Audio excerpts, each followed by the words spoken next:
Hello, one and all. Welcome to another episode of MMA Vision Analysis. This one, we're talking Francis Ngannou, his message to Israel Adesanya, or his comments really on the latest performance for Izzy. We're going to talk about Ngannou's comments. Before getting started, make sure to like, subscribe, click that notification to get all it is that is new from this channel, your channel, the one and only MMA Vision Analysis. Extremely disappointing. Not only for Izzy and his camp. If you're a lover of mixed martial arts, I believe that you can't help but to love and admire a guy like Israel Adesanya. We've said it before. He did not look terrible in the fight against Nusradin Imavov. Matter of fact, I think he did not look terrible against Dricus. Strickland, he did look like he was outclassed. I have to be honest. Obviously, he just got knocked out to Nusradin Imavov, so one might say, what are you talking about? All I'm saying is that up until the point of the knockout, Izzy did not look terrible. He was actually in the fight. Now, did he look like the prime Izzy? Absolutely not. Let's say 3 to 5 years ago, it was just impossible for guys to really catch this guy cleanly. Now, Gastelum did it. That was a very close fight. Gastelum really did do it, right? But when you talk about the other fighters that have tried, the likes of Whitaker, the likes of Paulo Costa, and so on, they all failed miserably, right? But now, we have to stop and think, what's the difference between a Gastelum and a Nusradin Imavov? What's the difference between Paulo Costa and Dricus? What's the difference between Robert Whitaker and Sean Strickland? Well, one thing's going to be very obvious, and that's the size difference between the compared fighters.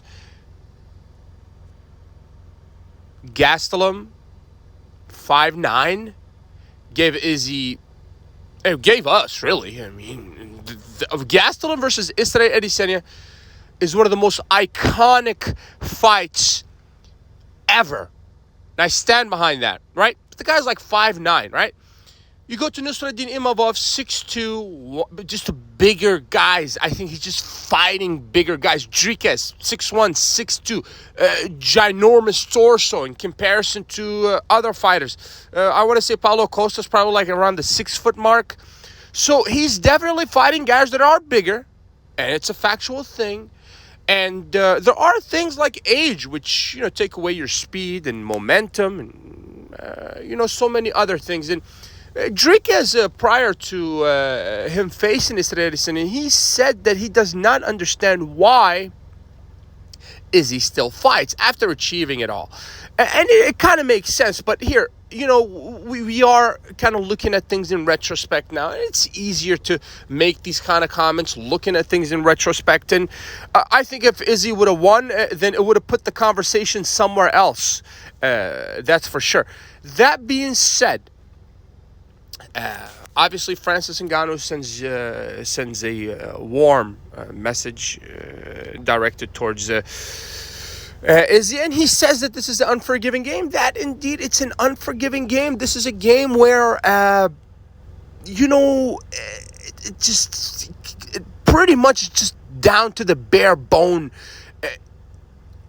very primal. It's really survival of the fittest type of game, and it's very much indeed an unforgiving game. There are no room for minor mistakes, and that was clearly evident. I mean, Izzy did not look terrible. It's just that bit of speed that he lost is causing him to lose fights, and that's just what it is. It's okay.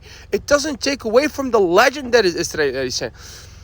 Now, I question what happens for this guy next. I don't think he's hanging up the gloves anytime soon.